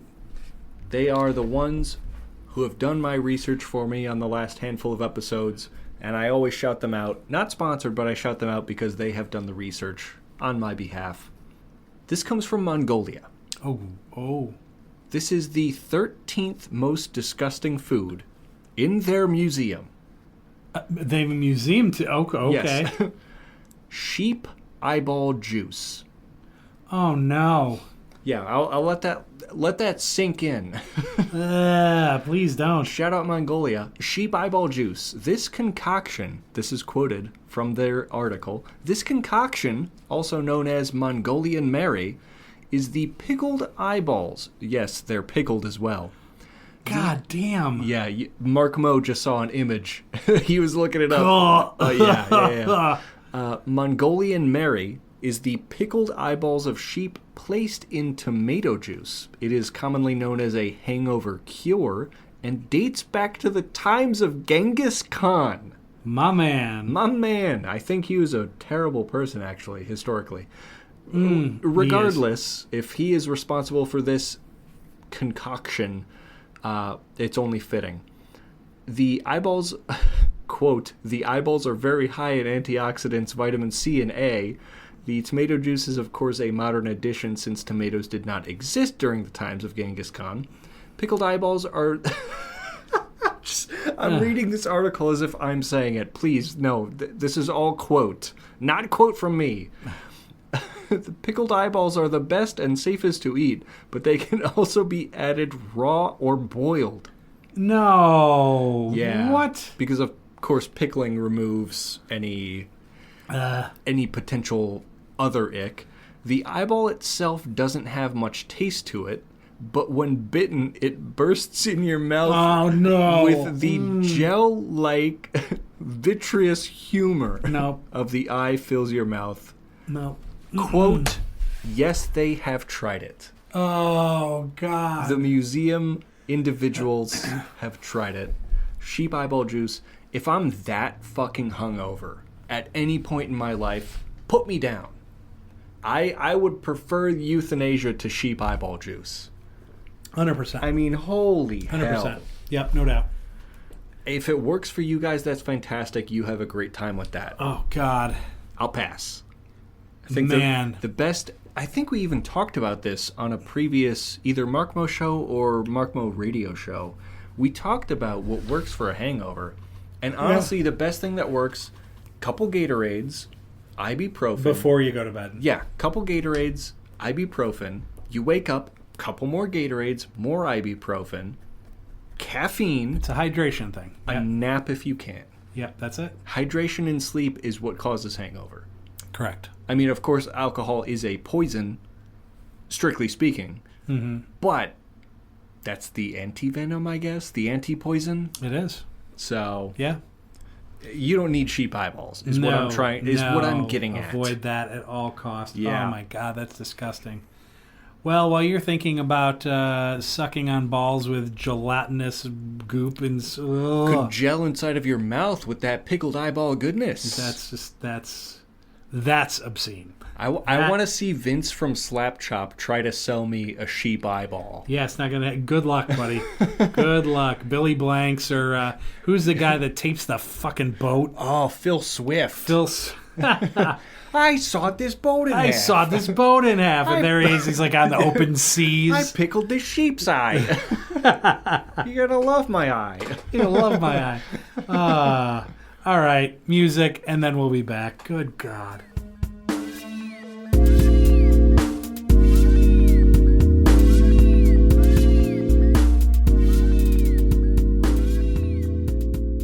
All right, we're back, everybody, and I'm going to really try to hold my shit together. Locked in. Oh, man, I'm so locked in now. I'm drinking, so I'm better. Anyway. It's just the dust storm fogging up your mind, It's a dust storm. I've gone on my phone, seen pictures, and it is genuinely a dust storm. It's like a real thing. It's kind of crazy for Northwest Indiana. Somebody even said, I've lived here 40 years. I've never seen or heard of a dust storm in Northwest Indiana. My man. Gotta love it. There's a first for everything, baby. It's a first for everything. I told you that things would be different in my country. Make America dusty again. Yeah, right. Could it be climate change? The climate changing? No, couldn't be. No way. Couldn't not be. That. For Forget goodness that. sake. Jeez. I heard online that was a hoax. Wow. Well, I don't know about all that, but I know I made a list, and you just made the list as our next segment. And that is a top 10 list of, well, heck, just about anything we can come up with. 10 through 2 and our big number 1 reveal. And let me see these rules here. Oh, check that out. No rules. Look, you've got the rule book in front of you, too. I do. Well, actually, there is one rule. It says there are no rules. Which is contradictory. In a way. But we're not going to comment on that. Makes our job easier. I'm not saying anything. Hell no. I'll just fuck it up. Damn right. As the Lord intended. As the Lord intended. I can keep my mouth shut. And Aiden's going to start off this. You just made the list.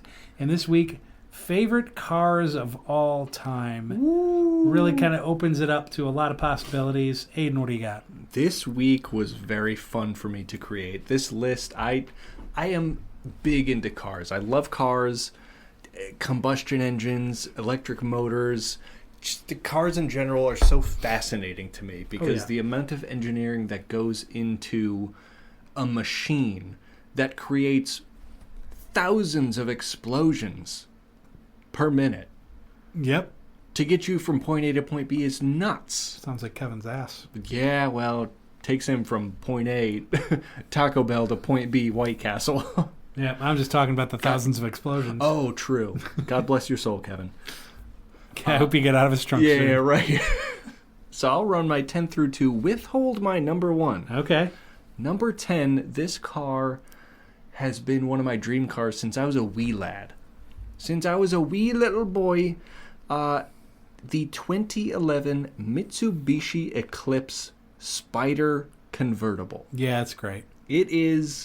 It's just a kind of a globulous car. Yeah. You know, it looks like kind of every other 2000s or 2010s sedan, but it's a coupe and a convertible, and it's got almost 300 horse. Ooh. So, and its design is fascinating too. From the front, it looks sporty. From the back, it looks edgy. From the side, it looks okay. It's such a confusing car, but I've loved it. It's so neat looking. Awesome. Number 9 on my list is the 1967 Chevrolet Impala. Call me a Supernatural fan, but ever since they popularized it, it's just been a dream car of mine. It's not very fast. It's you know, you're talking a car from the 60s, so it's not very reliable. It's also a Chevrolet, which means it's even less reliable. But it's so stylish. It's long. It's a land boat of a sports car. And that's, calling it sports car is even a stretch. But it's so stylish. Yeah. You know, remarkably stylish. Number 8 on my list is the 2025 Toyota Supra. Oh. They look fantastic. You know, you're talking the old Supras from like the, what's that one movie series? Fast and the Furious. Yeah. You know, the old Supras, the tuner cars. They just made it look phenomenal. I remember hearing somewhere that they actually didn't put a Toyota engine in it. Oh. They outsourced the engine somewhere else. But if it's a good engine and a good looking car, I don't really care. Right. Number 7 on my list is the 1969 Chevrolet Corvette Stingray. You're talking old school muscle. It's hard to get better than that. It's so sleek. Yeah, that's a nice very, car. very sleek. Number 6 on my list, Underdog, a 2002 Ford Falcon AU XR6 VCT. It is an Australian classic. Oh, really? Okay. So it is a Ford made in Oz, made for Aussies. From what I know, they didn't export any. Okay. But they look like if Ford took lessons from Mercedes. Okay. It's like halfway between a Taurus of that era and a Mercedes, because they put an inline V6 Barra engine in it. Mm-hmm. Which I think it's 300 plus horsepower. Oof. And it just looks so sleek. It's one of the more sleek cars that Ford has ever made, but it was an Australian exclusive, so we never got them in the US. Oh, wow. So that I would love to have. It's kind of a collector's car these days because I think Ford in Australia doesn't even exist anymore. I think even Holden in Australia doesn't exist anymore, so I don't even think Oz produces any cars. Interesting. Very neat. Number 5, 2025 Dodge Charger Daytona. Ooh, okay. They made an electric Charger. I think it's like 500 or 600 horsepower. Okay. I think it's dual electric motor Dodge Charger body. But it's got this incredible electric engine in it that just produces 500 horse. That's crazy. And Holy I think shit. it's got a range of 200 to 300 miles, so it's like you could road trip in it. And it's a sports car. Wow, that's impressive. An American Muscle EV. That's so cool. Number 4 on my list is probably, not that I want to give the edge to anything too early, the most stylish looking car I've ever seen. The 2011 Lotus Exige. If you haven't seen it before, I would recommend looking it up. It is so cool. And Lotus as a brand is kind of unique because they've also been intertwined with this brand called Proton, Okay. which made kind of the shittiest little sedans you've ever seen. Which is fun. Which is it's interesting. Like they had their hand in both. They're like, we're going to Yeah. make these economy cars that are kind of dog shit, and then we're going to make the most stylish... High end. Yeah, this most stylish luxury sports car you've ever seen. So the 2011 Lotus Exige. Number 3 on my list, the 2025 Lucid Air Sapphire. Oof. It is a really expensive car. Okay. It is an electric car, but here's the thing. It puts out over 1,200 horsepower. Wow. 1,200 horse from an electric car. I think it's 0 to 60 is 1.9 seconds. Yeah. 0 to 60. That's nuts. And I love it, and it's stylish, and I would own it, but I'm poor.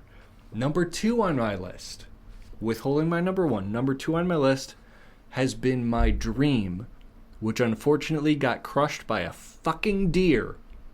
A 2012 Ford Escape tuned Fuck that deer. Fuck that deer. I wanted to keep that car. That was my first car I ever owned, by the way, for all of you lovely listeners, was a 2012 Ford Escape.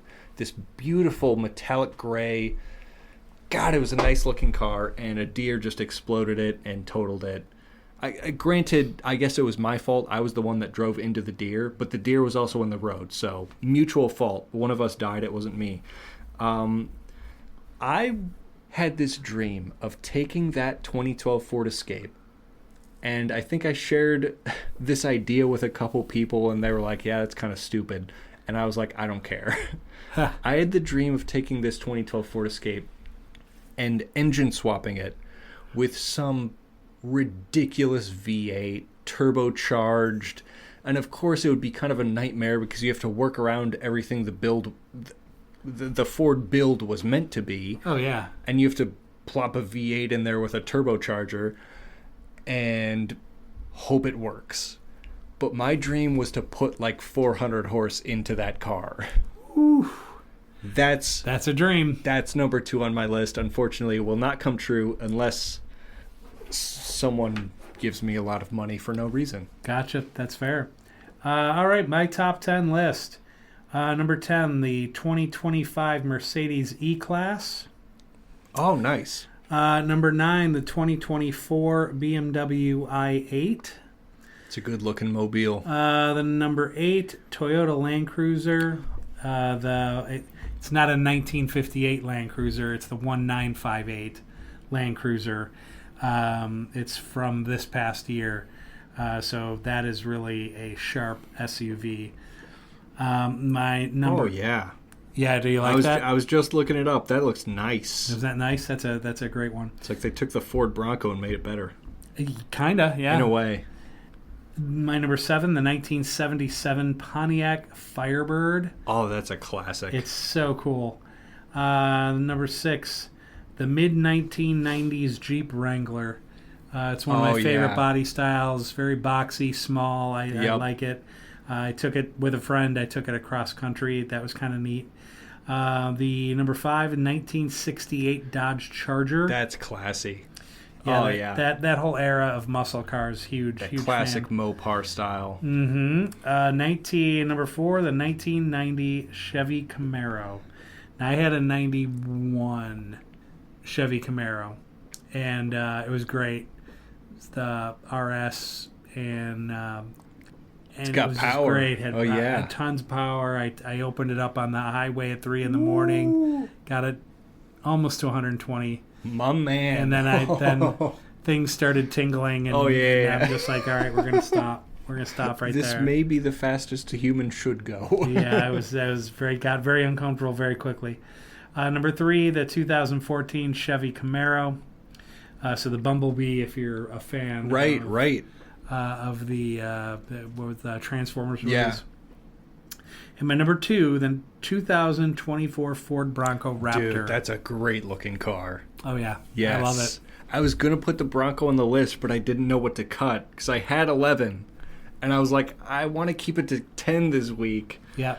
I did cut the Bronco, but that is a fantastic car. Yeah, it's awesome. Well, what's your number 1? My number 1 has been a dream car of mine. Of course, again, since I was a wee lad, the 2017 Dodge Viper ACR.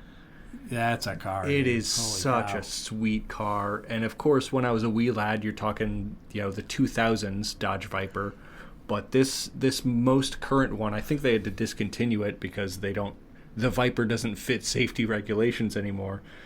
I think the ACR is like 600 or 700 horsepower, which is insane for a combustion engine. You're talking electric motors can kind of get that without much effort these days, but for a combustion engine, that's crazy. And they're so sleek.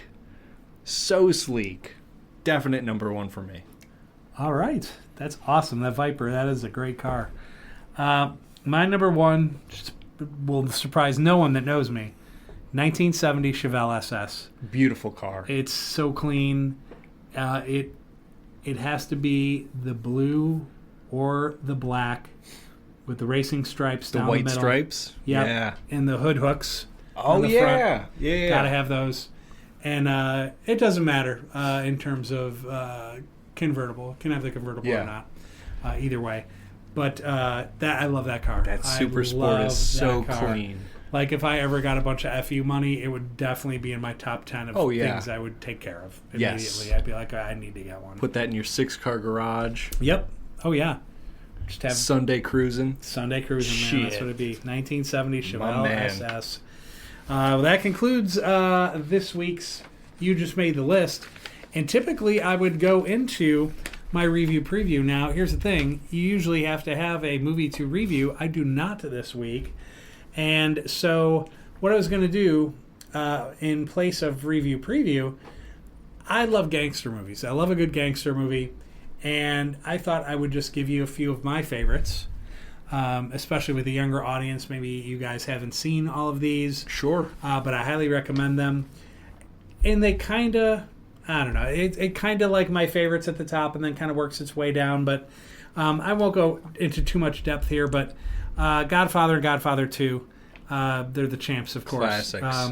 You would definitely have to see that. I love the story, too, of the director of those movies, like, or that's a screenwriter and director not having much knowledge of making a movie. That's true. And then, like, picking up a, like, made-for-dummies book of, like, screenwriting and directing, and The Godfather is in that book.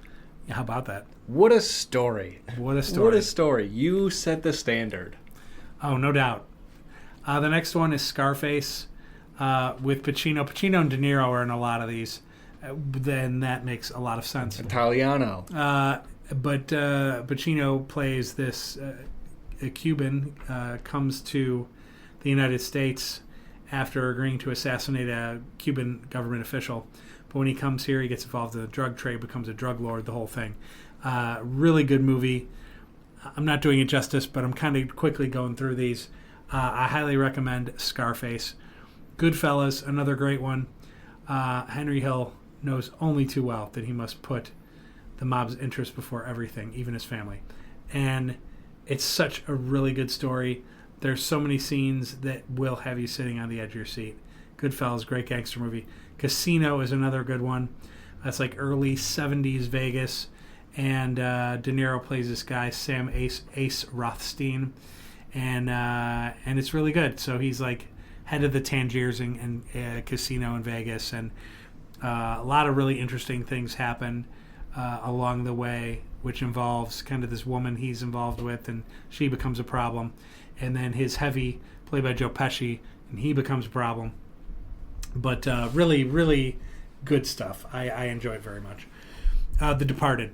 Amazing. Classic. Frickin' movie. Classic. Irish mob in Boston. Oh, yeah. Loosely based on the actual Boston, or Whitey Bulger, the Irish mobster from Boston.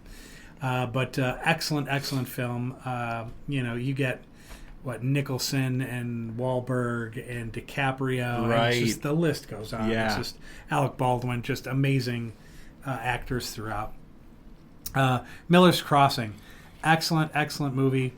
It is basically, once again, the Italian mafia, Irish mafia, and some things happen with dating this girl who's dating another guy that she shouldn't be, while dating a mob, the head of a mob, and it just things get very complicated quickly.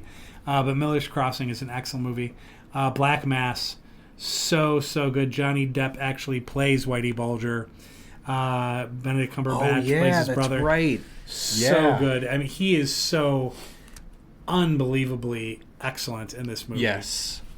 As Whitey Bulger, because Whitey Bulger is just a jerk. Yes. To so many people. A couple others here I'll just throw out: Donnie Brasco, The Town, Heat, Once Upon a Time in America, and A Bronx Tale. Just a few others that you guys should consider in terms of that. So. Now, did you have a While You Were Sleeping? Should we try to fit that in? I do. Well, that's up to you, Mr. Time Master. I think we're going to do it. I think we're going to do it. This While You Were Sleeping, I've mentioned before on a radio show. I've not mentioned before on this podcast. I thought I would bring it up because I think I mentioned it a couple of years ago. So I think it's good to bring up again for the World Wide Web to hear Justice League Heroes. Ah, I love it. I love it. A 2006 console video game for PS2 and Xbox. It is incredible. It's a co-op. It's a single-player / co-op video game. Couch gaming at its finest. Yeah. We had it on PS2. We actually went from PS2 to 360 and then kind of stuck at 360 because, shit got too expensive.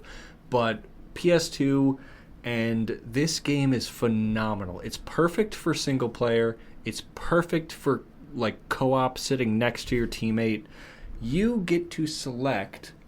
At certain points in the game, you get to select which hero you want to play as. Which is fun. But you're playing these separate storylines that all kind of converge towards this main antagonist. And the playable characters you can play as, they're all in the DC universe, of course. You've got Aquaman, Batman, Black Canary, The Flash, Green Arrow, all 3 Green Lanterns. Well, of that era. Right. So you're not talking the weird Ryan Reynolds era. You're talking pre that. Yeah. You've got Hawkgirl, Huntress, Martian Manhunter, Supergirl, Superman, Wonder Woman, Zenyatta. And the villains are classic of that era as well. It's phenomenal. I mean, if you're talking games of that era, of course, buying it new probably would have been 60 bones. I think we got it used for 10 or something like that. Oh, yeah. But it's easy to sink dozens of hours into it because... A, there's no microtransactions like most dog shit games these days. And it's so fun. There are little trackers of progress and coins collected, little things like that where you can unlock in-game things by simply playing through the story. Yep. And replaying missions and things like that. Unlocking different skins, different characters you can play as at different times that you didn't have previous access to. A really phenomenal gameplay loop, but every loop takes long enough that you kind of appreciate every time you go into it. Oh, yeah. And for PlayStation 2 era games, that's kind of unheard of, especially for DC, who have had such a rough couple decades. Yeah. That was perfect for that era. And it got slightly panned. I think on IMDb it got a 7.5 out of 10, which isn't bad. But I would have given it much higher than that. I had a lot of fun playing it, and I know we as a family had a lot of fun playing it. We did. It was a lot of... I always enjoyed playing Zatanna because she had these magic powers, man. And she was kind of like DC's version of Wanda Maximoff, the Scarlet Witch. Yeah. So she could just do all that stuff, and it'd be Superman's the strongest, Batman's blah, blah, blah. And then she shows up, she's bippity boppity boop, bam, and this is just blasts everything. These motherfuckers is gone. Oh, so good. So good. Yes, very OP. And this was back in the era where Game Genie shit and entering cheat codes in hidden menus was a thing. Yes. To get different unlocks. Really, really fun era of gaming. And, I agree. If you don't own a PlayStation 2, you don't own this game or anything like that. First of all, I would say try to. PS2s and old PS2 games are cheap. But you can also try and emulate that because I know for sure. emulators are pretty accessible these days. So that is my While You Were Sleeping. I love that. Awesome. Well, thank you for that. That's amazing. And especially because I do have some experience at that game myself, and I love it. All right, we're going to take a quick break, and we're coming back. We're going to try a beer, and then we're going to finish up with another tier list.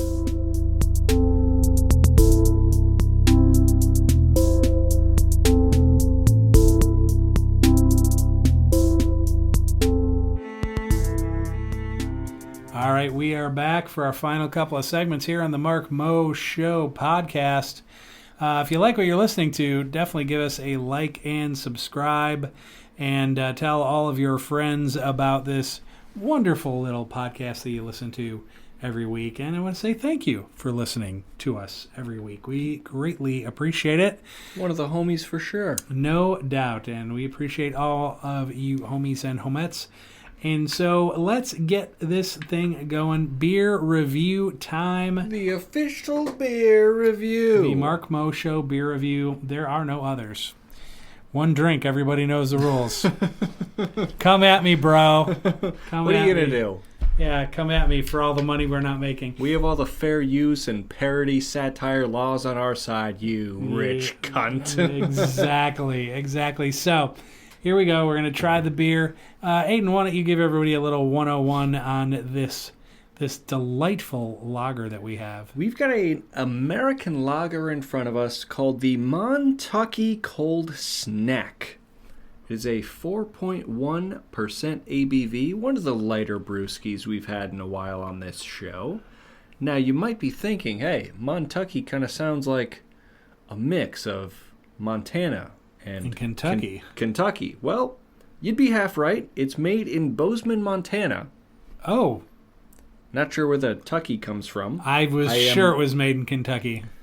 Yeah, it's I'm not entirely familiar with. I'm a big fan of Montana. Where the Tucky comes from. Montana's a beautiful state. I really love it. Large state. Massive. It is a massive state. Massive. I mean, it's right up there. I mean, most people know, Alaska, the largest state. Texas is a huge state. Yep. Cali. Montana's a really large state, especially if you're road tripping through it.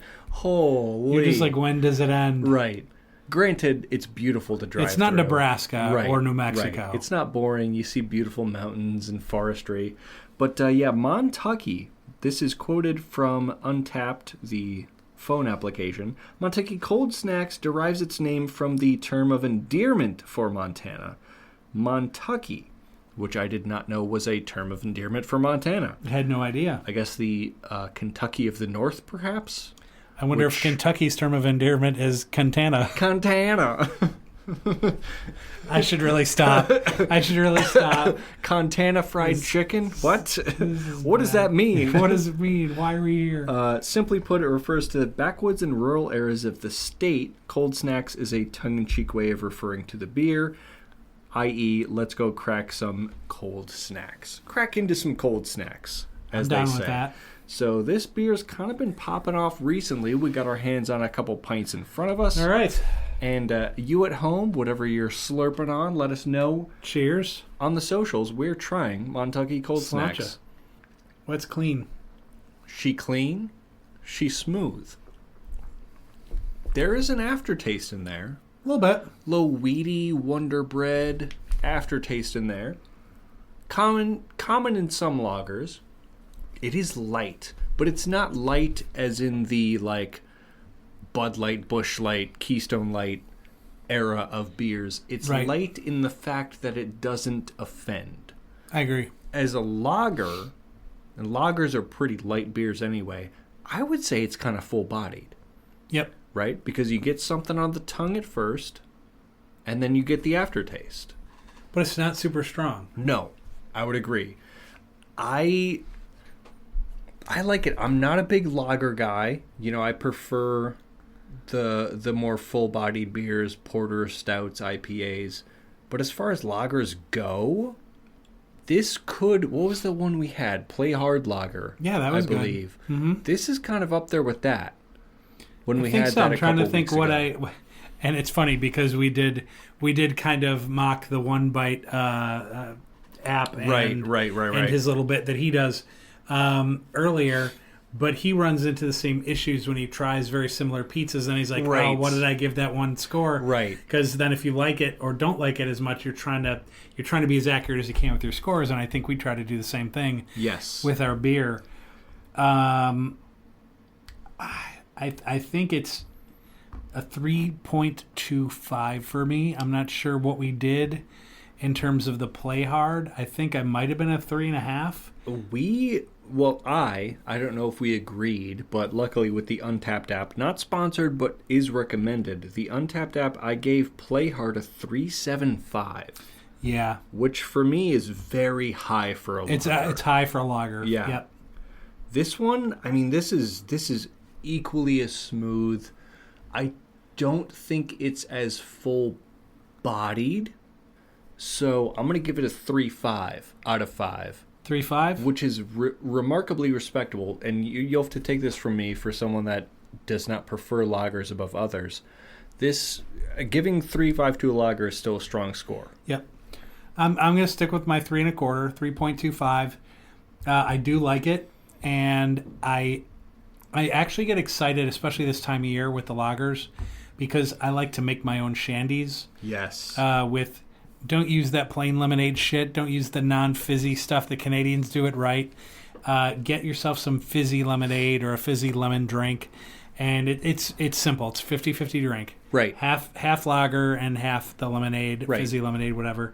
And it's great. It's a great summertime drink. Yes, and the point is that when you add a still drink to a carbonated drink, it makes that carbonated drink feel flat. Yeah. So you do not want your beer to feel flat. Of course, that makes it unenjoyable. Yep. So you want to add the carbonation to this fermented bubbly drink to keep that bubbly drink. Correct. Yep. So, yes, highly recommended. I enjoy this. It's very good. Yeah. Yep, Montucky, cold snack. Very good. Not sponsored, but hey. It's from Montana. We like Montana, so. Yes, absolutely. Give you that 3.5 out of 5. My man. Absolutely. All right.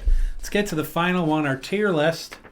And our tier list for this week, American sports franchises. Now, once again, Aiden can sit here and grade it any way he wants. He can go on history. You can go on recent history, championships, uniforms, fan base, whatever, and using just kind of this overall grade. Yes. And so we're going to get at this, do it kind of similar to the way we did last week. We used to have this thing called Rapid Fire. Oh, I love Rapid Fire. We'll have to bring that back a few times. Rapid Fire was a lot of fun. So we're going to try to do that a little bit with this. But once again, I don't like to hold back. If you got a rant on something, definitely do it. And I love the fact that Rapid Fire and tier listing smooch so well. They do smooch so well. Yeah, they smooch, man. They definitely do. They definitely do. I think one has impregnated the other. And we go from a tier of F being the worst of the worst of the worst, D being bad, C being mid, B being good, A being great, S being the best of the best of the best. That's My right. man. Let's start out with the Dallas Cowboys. That's gonna get a D plus. That's gonna get a D plus. That's fair. In my opinion. Of course, you of course get to weigh in because you're Mark Moe of the Mark Moe Show. That gets a D plus for me because the only reason they don't get an F is because they make the playoffs damn near every year in the NFL in the U.S., but they never win anything. And of course, you overpay this chode named Dak Prescott, who hasn't done shit for how many years. He's one of the top 10 paid athletes in the world, and he doesn't do shit. Jerry Jones, you are a fucking clown. Hurry, where's your red nose? That's a D plus in my opinion. Love it. I'll give you the D plus for that explanation. The Chicago Cubs. Oh man, I might be biased. There was some rough history, but there's some recent very good history. I would agree. I'm biased, and I'm going to show my bias. I'm going to give that an A plus. I just love the Chicago Cubbies. They've always been the underdogs. Yep. And, of course, there was that one season where the bad thing happened, but we don't talk about that. And there's a good season where the good thing happened, and we'd love to talk about that. We do. And you know what? Most teams, after they win the World Series, kind of have this up and down that usually goes down afterwards. We never really hit that because we're so good at prospecting. That's right. So I like the Cubbies. I'll give an A+. All right. I'll give it to you. L.A. Lakers. L.A. Lakers. LeBron. That's a C-. LeBron James. LeBron James. Do you disagree? C. C? That's fine. I mean, LeBron James... Because I'm thinking more of Magic Johnson. Oh, sure. And that era.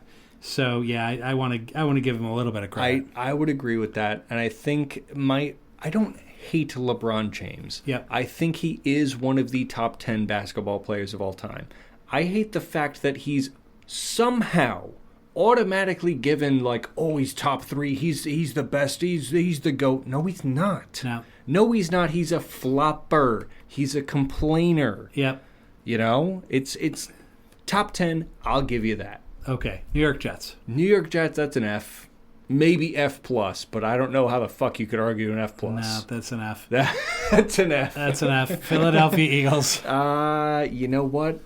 I was going to give you a D, But I'm thinking They did us a solid. I'm thinking with how much of a solid they did. Yeah. You could argue B minus C plus era.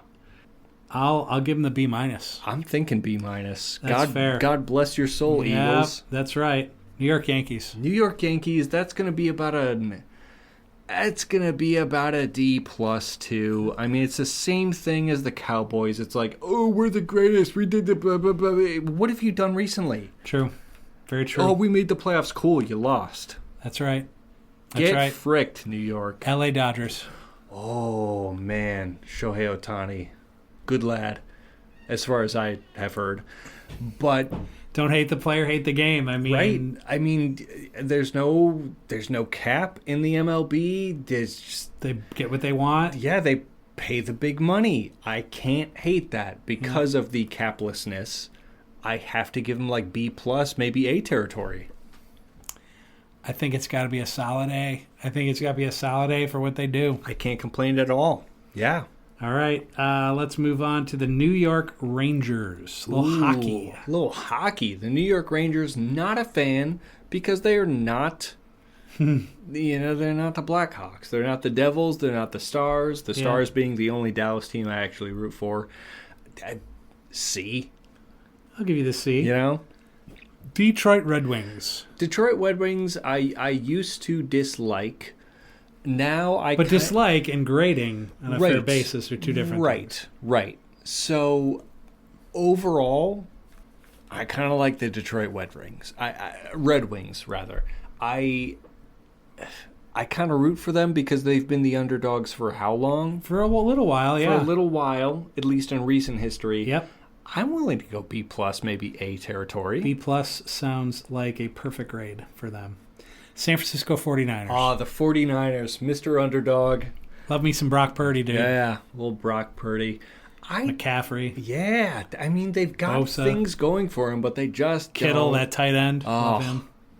They're hard to hate. I love good tight ends. Yeah, you know, a good tight end makes or breaks a team, in my opinion. I like the 49ers. I'll go B plus. I love it. You are reading my mind over here, dude. We got about 5 more here. Houston Astros. F minus. We'll just go F. Okay, meet in the middle. Sewer of worst. Yeah. The St. Louis Blues. F minus. Just once again, we'll just give them no minus. Okay. We'll just give them the F. The Boston Celtics. I love the Boston Celtics. They've been fantastic, on and off. Almost for always decades. good, at least. Almost always good. As far as basketball teams go, as far as their history goes, I think it's hard to beat that. It is. I'm thinking great jerseys. A plus. You could argue S. I think you got to put them in the. You got to put them in there. I think you got have to put them S. Got the 2 first left. S. Seattle Seahawks. Seattle Seahawks. I love the Seattle Seahawks. The Russ Wilson era was fantastic, even though Russ Wilson has kind of had his ups and downs. Yep.